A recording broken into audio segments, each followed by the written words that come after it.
Adriana Meza Torres, daughter-in-law of Joaquin El Chapo Guzman and wife of Ovidio Guzman Lopez, has become a key figure in the Sinaloa cartel. Her rise to infamy both online and within the cartel is not surprising given her background. Her father was a high-ranking cartel member, and her brother was suspected of being an assassin for the cartel. Both are now deceased, but that has not prevented her from leading this lifestyle. Recently, a disturbing video of her went viral, leaving people asking, what is she up to? The video. These days, Adriana Meza Torres has established herself as a queenpin within the Los Chapitos faction of the Sinaloa cartel, as she has shown her ability to call the shots within the organization. It was very clear in 2019 when her husband Ovidio Guzman Lopez was first arrested. Ovidio Guzman was captured by Mexican National Guard forces on October 17, 2019, at his home in Culiacan. However, when the Sinaloa cartel unleashed a wave of violence in the city, burning cars and taking hostages, officials decided to release him. 8 people were killed and 16 were injured in what came to be known as the Culiacanazo, or Black Thursday. This controversial decision to free Ovidio was backed by Mexico's President Andrés Manuel López Obrador, who has emphasized social development over a full-scale war on drugs since taking office in 2018. During this initial detention, authorities discovered the involvement of Ovidio's wife in the cartel. The sequence of events that took place at the time revealed the role that Meza Torres and some other narco women play in the cartel's daily operations. At that time, several news sources reported that the Financial Intelligence Unit was investigating Adriana, suspecting her involvement in the cartel's financial operations. Mexican authorities took action against Adriana by blocking some of her bank accounts, suspecting that she was financing the illegal activities of Los Chapitos.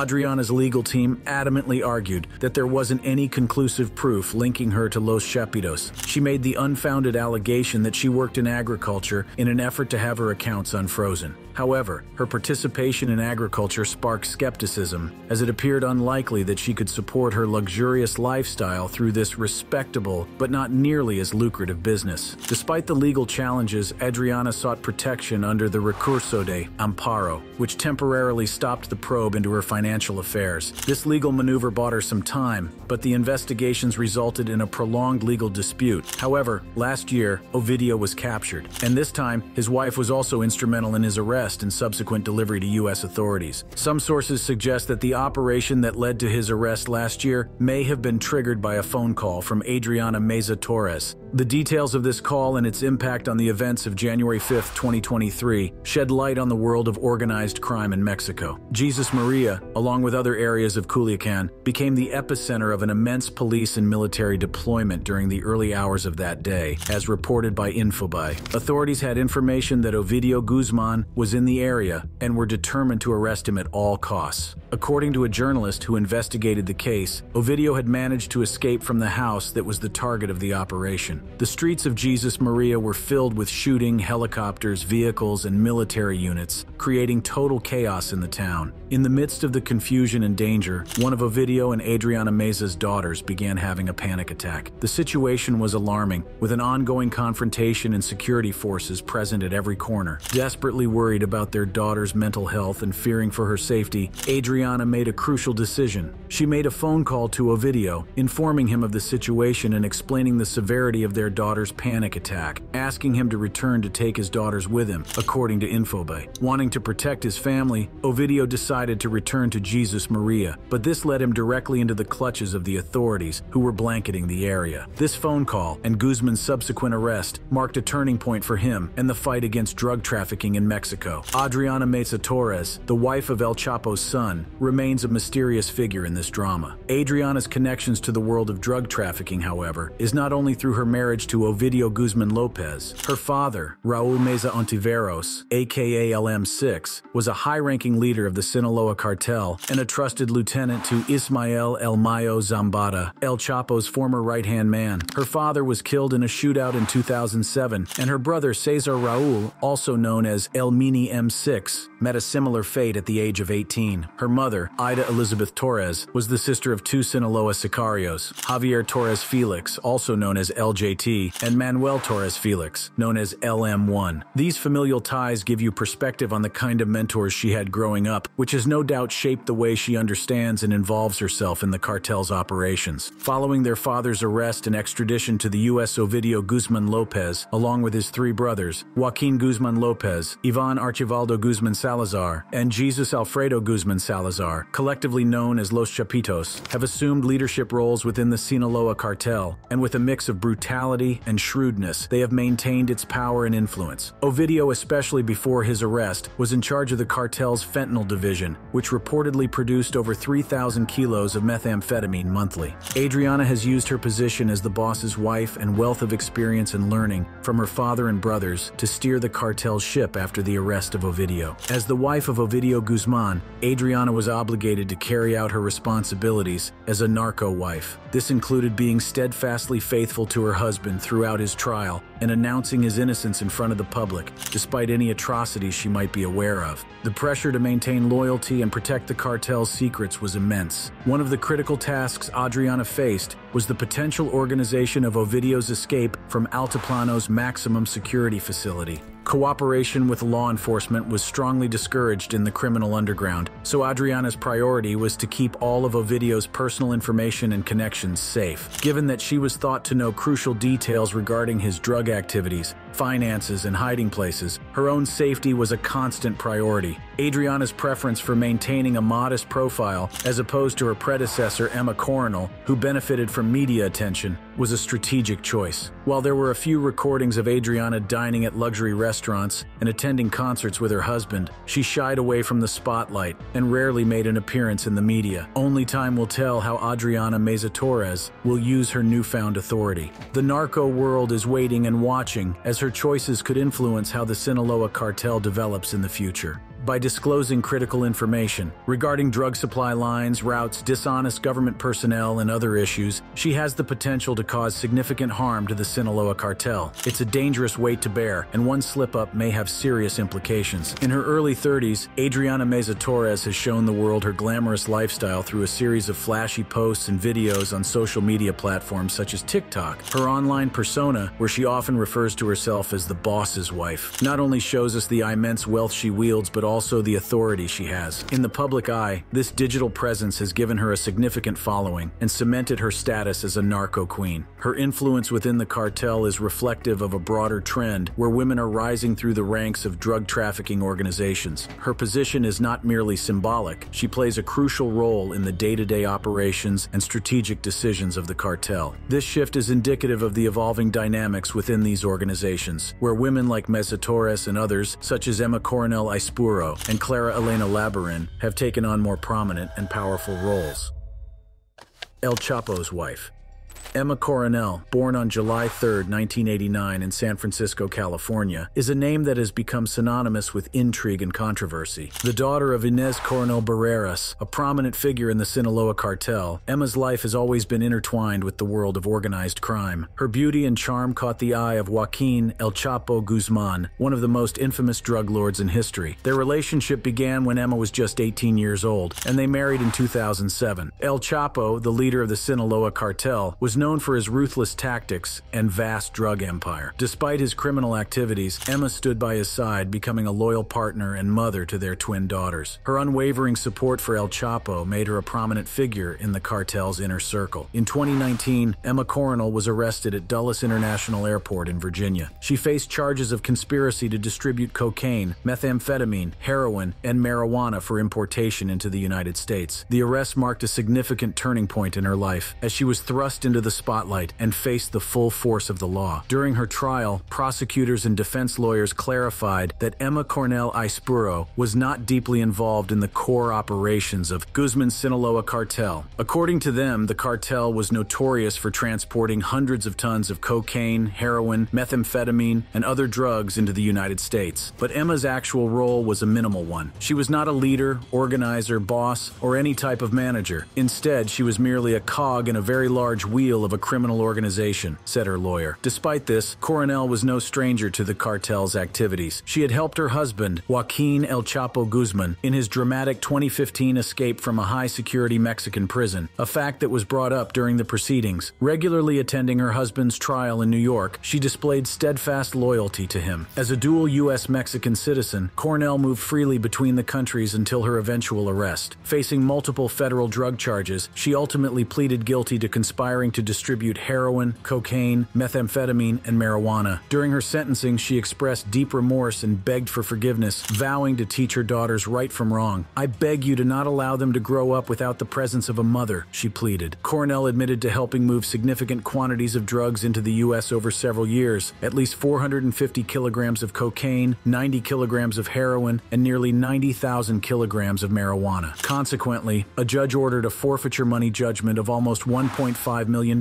from her illicit dealings. Prosecutors reiterated that she was a small part of a vast criminal machine. However, there are claims that she had previously assisted El Chapo in his escape from a high-security Mexican prison in 2015, a daring event that made headlines worldwide. Guzman, who was then the head of the Sinaloa cartel, was recaptured and returned to prison. Yet Coronel plotted another escape in 2017, demonstrating her unwavering commitment to him. In 2019, El Chapo was convicted in the U.S. of engaging in a continual criminal enterprise and other charges related to distributing tons of cocaine. He is now serving a life sentence plus 30 years and has since attempted to appeal his conviction. Emma Coronel was moved from a federal prison in Texas to a halfway house in Long Beach, California in June last year, just ahead of her release. She married El Chapo on her 18th birthday in 2007, and they have maintained their relationship ever since. Following his extradition to the U.S., she continued to support him, telling the New York Times in 2019 that she didn't know her husband as the person they are trying to show him as, but rather admired him as the man she met and married. Throughout her husband's trial, Coronel was a constant presence, often surrounded by television cameras and publicity handlers, showing a life entangled with one of the most infamous drug lords in history. On September 13, 2023, Emma Coronel was released from a penitentiary in Long Beach, California. The Federal Bureau of Prisons confirmed her release, and she was placed on probation with strict conditions. According to her release conditions, Emma had to report to the federal office assigned to her within 72 hours of her release. She was required to take note of the dates she must report to the designated office and seek approval from her supervisor for any change in her place of residence. Emma's probation terms also included unannounced visits from the responsible officer, who could take any object they deemed necessary. She had to maintain a job that kept her busy for at least 30 hours a week and avoid any communication with individuals involved in criminal activities. If arrested for any reason, she had to notify the officer in charge of her custody. Additionally, she was prohibited from carrying or having access to any type of weapon and could not make any agreements with government agencies without the court's approval. With these stringent conditions in place, Emma Coronel's release was closely monitored by authorities and the media alike. Her every move was under scrutiny, and the world watched with bated breath to see how she would navigate her newfound freedom. It didn't take long for her to dive back into the nightlife she had missed, as she was seen making her way into an LA club to enjoy some music and party at an event. The event was organized by Coronel's attorney, Mariel Colonmiro, who is now a singer performing under the stage name La Abogada, which means the attorney in Spanish. She joined a group heading to a club in Linwood for live music at an event organized by her attorney. The event took place at El Farallon in Los Angeles, where Coronel looked calm and relaxed during her night out. The venue, El Farallon, even posted pictures of Coronel on its Instagram account. While we all like to talk about Emma and Adriana, the truth is that these women most probably are not the bosses of their cartel. However, there have been many other female bosses. The one that comes to mind now is Sandra Avila Beltran, biggest female cartel boss.